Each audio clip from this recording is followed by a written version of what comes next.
আমাদের joint family না হলেও বাবা কাকারা সবাই একই জায়গায় যার যার মতো বাড়ি বানিয়ে বসবাস করত। ফলে হাড়ি আলাদা হলেও বাড়ি একটাই বলে মনে হতো। আমি তখন 22 বছরের টকবগে যুবক। মেয়ে মানুষ ওস্তাদ। আমার ছোট কাকার মেয়ে রেনুর বিয়ে উপলক্ষে বিরাট উৎসব আনন্দের আয়োজন করা হলো। কাকার ঘুষের টাকা খরচ করায় কোনো কৃপণতা নেই। কাছের দূরের যত আত্মীয় স্বজন ছিল সবাইকে পরিবার শুদ্ধ দাওয়াত করে এনেছিলেন। তাদের মধ্যে ছোট চাচির সবচেয়ে ছোট বোন ময়না খালা, আর তার মেয়ে মায়াও ছিল। মায়া তখন কলেজে পড়ে, অসম্ভব রকমের সুন্দরী আর খুবই অহংকারী। তবে অহংকার করা ওকে মানায়।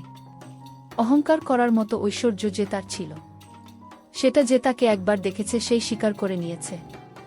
আত্মীয় স্বজনদের মধ্যে বিশেষ করে মহিলারা ছোট কাকিকে পরামর্শ দিয়েছিল বিয়ের সময় মায়া যেন পাত্রপক্ষের সামনে না যায়, তাতে রেনুর বিয়েটা ভেঙে যেতে পারে। মায়ার বাবা ৭১-এর শহীদ। মায়া তখন ময়না খালার পেটে। মায়ার জন্মের পর ময়না খালা মায়ার বাবার স্মৃতিটাই আঁকড়ে ছিল। আমার মা, চাচি এবং আরও শুভাকাঙ্ক্ষীরা ময়না খালাকে পুনরায় বিয়ে করার জন্য নানাভাবে বুঝিয়েও রাজি করাতে পারেনি। মায়া ওর মায়ের রূপটা পেয়েছে। ময়না খালার বয়স প্রায় ৩৭ হলেও খালার বাঁধন এতটাই অটুট ছিল যে সেটা সহজে অনুমান করা যেত না। বিশেষ করে অন্যান্য মহিলাদের যেমন একটা বাচ্চা হয়ে গেলে বিশাল বিশাল হয়ে নিচের দিকে ঝুলে পড়ে, যেটা বেঁধে টেনে ওঠালেও ওঠে না, তেমন ছিল না। এক কথায় ময়না খালা তখন ওই বয়সেও তার উপযুক্ত বয়সী পুরুষদের কাছে যথেষ্ট বিষয় ছিল। তবে আমি কখনো ময়না খালাকে অন্য নজরে দেখিনি। তার অবশ্য আরও একটা বিশেষ কারণ ছিল, আর সেটা হলো আমার নজর ছিল মায়ের দিকে। ময়না খালা মায়াকে নিয়ে প্রায় ছোট চাচির বাসায় আসতেন, আর বেশ কিছুদিন করে থেকে যেতেন। বিশেষ করে যখনই মায়ের স্কুল কলেজ ছুটি থাকত তখনই চলে আসতেন। আমি অবশ্য গোপনে একটা বিষয় জেনে ফেলেছিলাম। স্থানীয় একজন প্রভাবশালী এবং বিত্তমান ব্যক্তি ময়না খালার প্রতি আসক্ত ছিল। সে প্রায়ই খালার বাসায় বিভিন্ন ছলছুতো নিয়ে আসত আর ইনিয়ে বিনিয়ে খালাকে পটানোর চেষ্টা করত। সেজন্যেই খালা সুযোগ পেলেই চাচির বাসায় চলে আসতেন। ময়না খালার সাথে আমার সম্পর্ক ছিল অত্যন্ত সহজ, স্বাভাবিক এবং সুন্দর। অনেক সময় গল্প বাঁধন ঠেলে ফুলে থাকা খালার অপূর্ব সুন্দর বের হয়ে পড়ত। আমার অজান্তেই চোখ পড়ে যেত সেখানে, আর ময়না খালা সেটা খেয়াল করে একটা মিষ্টি হাসি দিয়ে উঠিয়ে নিত। ছোট চাচির বাসায় এসে খালাকে কখনো চুপটি করে বসে থাকতে দেখিনি। সবসময় বিভিন্ন কাজে ব্যস্ত থাকত। একবার আমি গোসল করার জন্য বাথরুমে গিয়ে দেখি খালা কাপড় ধুচ্ছে। আমাকে দেখে বলল, একটু দাঁড়া, আমার প্রায় হয়ে গেছে, কাপড়গুলো ধুয়ে নেই। গ্রামের বাথরুম, খোলা জায়গায়, তবে গ্রাম হলেও আমাদের বাড়ির বাথরুম ছিল পাকা করা। আমি বাথরুমের বাইরে দাঁড়িয়ে অপেক্ষা করছি। খালা কাপড়গুলো আছড়ানো শেষ করে বালতিতে পানি নিয়ে ধুতে লাগলেন। সেজন্যে খালাকে বসা থেকে উঠে দাঁড়িয়ে বাকিয়ে হামা দিয়ে ধুতে হচ্ছিল। খালার সরে গিয়েছিল, কিভাবে যেন উপরের একটা খুলে গিয়েছিল। খালা হামা দিয়ে কাপড় ধোয়ার সময় খালার ফর্সা অনেকটাই দেখা যাচ্ছিল। দুই মাঝের গিরিপথটা কোনো অন্ধকারে ঢুকে গেছে। দুটো খালার নাড়াচাড়ার সাথে সাথে তুলতুল করে দুলছিল। আমি হিপনোটাইজ হয়ে গিয়েছিলাম। চোখের পলক পড়ছিল না, এক দৃষ্টিতে খালার সেই অপূর্ব সুন্দর ঐশ্বর্য দেখছিলাম।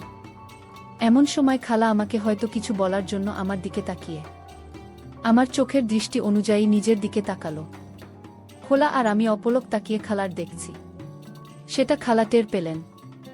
আমাকে দিকে তাকিয়ে হেসে বললেন, কিরে হা করে কি দেখছিস? সাবালক হয়ে গেছিস দেখছি। দাঁড়া, তোর মাকে বলি তোর একটা বিয়ে দিয়ে দিক।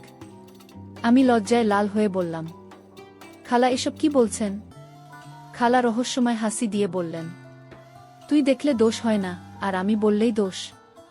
তারপর চোখ নাচিয়ে জিজ্ঞেস করলেন, কি রে, লোভ হয়? আর লোভ হলেই বা পাচ্ছিস কোথায়? আয়, আমার হয়ে গেছে, তুই তো ভীষণ হয়ে গেছিস। নে গোসল করে ঠান্ডা হও, বলে হাসতে হাসতে চলে গেল খালা। আমার আর লজ্জার সীমা রইল না। এ কি করলাম আমি? নিজের উপর ভীষণ রাগ হতে লাগলো আমার। এ কথা যদি মায়া জানতে পারে? খালা এমনিতে খুব পরহেজগারি ভাব দেখাত। নিয়মিত নামাজ পড়ত আর পর্দা করত। তবে আমার সামনে খালা মাঝে মাঝে যেরকম অমনোযোগে গায়ের কাপড় খসে যেত তাতে আমার মনে হতো পরহেজগারিটা খালার একটা খোলস। আমার দুই বিশ্বাস ছিল যে খালা যতই পরহেজগারি দেখাক না কেন, তলে তলে জ্বলে। কেউ যদি খালাকে প্রস্তাব দিয়ে বসে, তবে খালা রাজি না হয়ে পারবে না। মায়ের সাথে আমার সম্পর্কটা বেশ জমে উঠছিল। ওকে দেখলেই আমার বুকটা ধিপুধিপ করত। অনেক কাঠখড় পুড়িয়ে শেষ পর্যন্ত ওর সাথে সরস একটা সম্পর্ক তৈরি করতে পেরেছিলাম। কিন্তু মেয়েটা বড়ই রহস্যময় আর ভীষণ অহংকারী, জেদি। মায়ের অপূর্ব সুন্দর চেহারা আর আমার তুফান জাগাত। মনে মনে কল্পনা করতাম, যদি আমি আরও বড় হতাম আর বেশ ভালো একটা চাকরি করতাম, তাহলে মাকে বলে ময়না খালাকে প্রস্তাব দিতাম মায়েকে বিয়ে করার জন্য। যাই হোক, সেটা যখন হবার নয় তখন আমি মনে প্রাণে চেষ্টা চালিয়ে যেতে লাগলাম। যেভাবেই হোক কমপক্ষে একটিবার হলেও না পারলে সারা জীবন আক্ষেপ থেকে যাবে, যা থেকে আমি কোনোদিন মুক্তি পাব না। মাঝে মাঝে মনে হতো আমি প্রস্তাব দিলেই মায়া আমার সাথে রাজি হয়ে যাবে, কিন্তু পরক্ষণেই আমি একটু কাছে ঘেঁষলেই নানা কৌশলে আমাকে পাশ কাটিয়ে চলে যেত। কিছুতেই আমার নাগালের মধ্যে আনতে পারছিলাম না। মাঝে মধ্যে ওর হাত ধরতে পেরেছি, কিন্তু এর বেশি কিছু নয়। তবে ওর কথাবার্তা এবং আচরণে এ বিশ্বাস আমার জন্মেছিল যে সুযোগমতো যদি আমি ওকে ধরি তবে ও আমাকে দিবে। কিন্তু সেই সুযোগটাই হচ্ছিল না। কখনো যদি আমি কোন ছলছুতায় মায়াকে একা আমার ঘরে নিয়ে যাওয়ার চেষ্টা করতাম, তখনই ও যে কোনো কারণ দেখিয়ে আমাকে ফাঁকি দিয়ে চলে যেত। অবশেষে একটা মোক্ষম সুযোগ আমি হাতে পেয়ে গেলাম, আর সেই সুযোগটাকে কোনোমতেই হাতছাড়া করতে চাইলাম না। রেনুর বিয়ের দিন সারা বাড়ি লোকে লোকারণ্য। আমরা সবাই অতিথিদের খাওয়া দাওয়া, টেবিল চেয়ার, ঘর সাজানো, রান্নার বিভিন্ন উপকরণের যোগান দেওয়া, এসব নানা কাজে ব্যস্ত। এই ব্যস্ততার মধ্যেই যাওয়া আসার পথে আমি সুযোগ বুঝে প্রথমবারের মতো মায়ের কনুই দিয়ে দিলাম। মায়ের চোখ মটকে সরে গেল। সন্ধ্যার পর যখন বিয়ে পড়ানো হচ্ছিল, মায়া আর সব মেয়ে মানুষের ভিড়ে অন্ধকারে দাঁড়িয়ে পিছন থেকে ছোট চাচি ওকে বর বা বরপক্ষের লোকের সামনে যেতে মানা করেছিলেন, বিয়ের অনুষ্ঠান দেখার চেষ্টা করছিল। আমি পিছন থেকে মায়াকে দুই হাতে ওর দুটো ধরে জোরে দিলাম। মায়া উহ ছাড়ো বলে ঝাপটা দিয়ে আমার হাত ছাড়িয়ে নিয়ে আমাকে জোরে ঠেলে দিয়ে ওখান থেকে সরে গেল। আমি মনে মনে বললাম, তোর তেজ আমি আজকেই মারব। বিয়ে হয়ে যাওয়ার পর বরপক্ষের লোকদের শোবার ব্যবস্থা করা হলো কাছারি ঘরে। বরপক্ষের সাথে কয়েকজন মহিলা এসেছিলেন। তাদের শোবার ব্যবস্থা হলো ছোট কাকার ঘরে আর আমাদের ঘরে। আমি জানতাম এমনটা হবে, শোয়ার জায়গার অভাব হবেই, তাই আগে থেকেই আমার ব্যবস্থা আমি করে রেখেছিলাম। ছোট চাচিকে বলে রেখেছিলাম, যদি শোয়ার সমস্যা হয় তবে ময়না খালা আমার ঘরে শুতে পারবে। সব আয়োজন শেষ, খাওয়া দাওয়া শেষ। তখন প্রশ্ন উঠল, কে কোথায় শোবে? আমি ঘরের বাইরে দাঁড়িয়ে সব শুনছিলাম। ময়না খালা চাচিকে বললেন, বুবু, আমাদের জায়গা তো দখল হয়ে গেছে, আমরা মামেয়ে কোথায় শোব? ছোট চাচি বললেন, তোরা যদি কিছু মনে না করিস তাহলে মনির ঘরে শুতে পারিস, তা না হলে রান্নাঘরে আমাদের সাথে গাদাগাদি করে থাকতে পারিস। চাচির প্রস্তাবের সাথে সাথে ময়না খালা আমার গড়ে শোয়ার পক্ষে মত দিলেন, কিন্তু মায়া প্রতিবাদ করে বসল। নিচু স্বরে খালাকে বলল, তুমি কি পাগল হয়েছ মা? একটা জুয়ান ছেলের সাথে এক ঘরে আমরা শোব? খালা একইভাবে মায়াকে বললেন, একটা তো মাত্র রাত মা, তাছাড়া মনি আমাদের ঘরের ছেলে, ওকে আমরা কি চিনি না? সেই ছোটবেলা থেকেই তো ওকে দেখছিস। মায়া তবুও আমার ঘরে শুতে নিমরাজি হচ্ছিল। তখন খালা ওকে ধমক দিয়ে বললেন, পাগলামি করিস না মায়া, এই গরমে গাদাগাদি করে রান্নাঘরে পচার চেয়ে মনির ঘরে শোয়া অনেক ভালো। আর কথা বলবি না, চুপ করে থাক। আমি একটু সরে গেলাম। একটু পরেই চাচির গলার আওয়াজ পেলাম, আমাকে ডাকছেন। আমি হাজির হলে আমাকে জানালেন যে ময়না খালা আর মায়া আমার ঘরে শোবে। খুশিতে আমার নাচতে ইচ্ছে করছিল, তবুও নিমরাজি হবার ভান করে রাজি হলাম। তখন চাচি বললেন, তোর কোনো সমস্যা হবে না, আমি ওদের জন্য মেঝেতে বিছানা করে দিচ্ছি। সাথে সাথে আমি প্রতিবাদ করলাম, না চাচি, সেটা কি করে হয়? খালা মুরব্বি মানুষ মেঝেতে শোবে আর আমি খাটে শোব, এ হয় না। সুযোগ পেয়ে মায়াকে এক হাত নিলাম। বললাম, শুধু মায়া হলে সেটা কোনো ব্যাপার ছিল না। মেঝেতে বিছানায় কেন, ও যদি মাটিতেও শুতো তাতেও আমার কিছু যেত আসতো না। কিন্তু খালা কি করে মেঝেতে থাকবে? কিন্তু ময়না খালা সে কথা উড়িয়ে দিয়ে বলল, দরকার নেই বাবা, তোর সিঙ্গেল খাট, আমাদের দুজনের ঠাসাঠাসি হবে, তার চেয়ে মেঝেতে হাত পা ছড়িয়ে আরাম করে শোয়া যাবে। তুই ভাবিস না, আমরা মেঝেতেই শোব। আর এতে তোর খারাপ কি আছে? আমি তো নিজের ইচ্ছেতেই মেঝেতে শুচ্ছি। বিয়ের দিন উপলক্ষে মেয়েদের সবাই লাল শাড়ি পরেছিল। ময়না খালাকে এত সুন্দর লাগছিল। যে মায়া আর ময়না খালা যখন পাশাপাশি দাঁড়িয়েছিল, মনে হচ্ছিল দুই বোন ওরা। ময়না খালাকে দেখে মনেই হচ্ছিল না যে উনার এতটা বয়স হয়েছে। দুপুরের পর সবাই যখন সাজুগুজু করে বেরুলো, ময়না খালাকে সবার থেকে আলাদা লাগছিল। আমি খালাকে কথাটা বলার লোভ সামলাতে পারলাম না। সুযোগের অপেক্ষায় থেকে খালাকে একা পেয়ে বললাম, খালা, আপনাকে যা লাগছে না? খালা সলজ্জ হাসি দিয়ে বলল, যা, তুই আর পাকামো করিস না, এই বয়সে আবার। আমি হাসতে হাসতে বললাম, সত্যি বলছি মাইরি, আপনাকে দেখে মনেই হচ্ছে না যে আপনার এত বড় একটা মেয়ে আছে। সাবধান, কেউ আবার আপনাকে অবিবাহিত মনে করে বিয়ের প্রস্তাব দিয়ে বসতে পারে।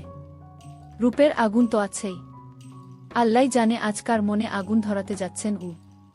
আমি জানতাম আমার এসব কথা খালার খুব ভালো লাগছিল, কিন্তু তবুও উনি আমার দিকে তেড়ে এলেন। বললেন, দেপো ছুকরা, পাকামো হচ্ছে না? খালার দিকে বদ নজরে তাকাচ্ছিস, তোর লজ্জা করছে না? তুই তো দিনে দিনে দেখছি একটা আস্ত বদমায়েশ হয়ে উঠছিস।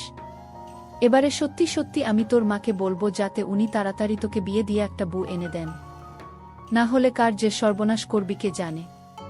যা ভাগ, এখানে দাঁড়িয়ে গুলতামি করলে হবে? কাজ নেই তোর?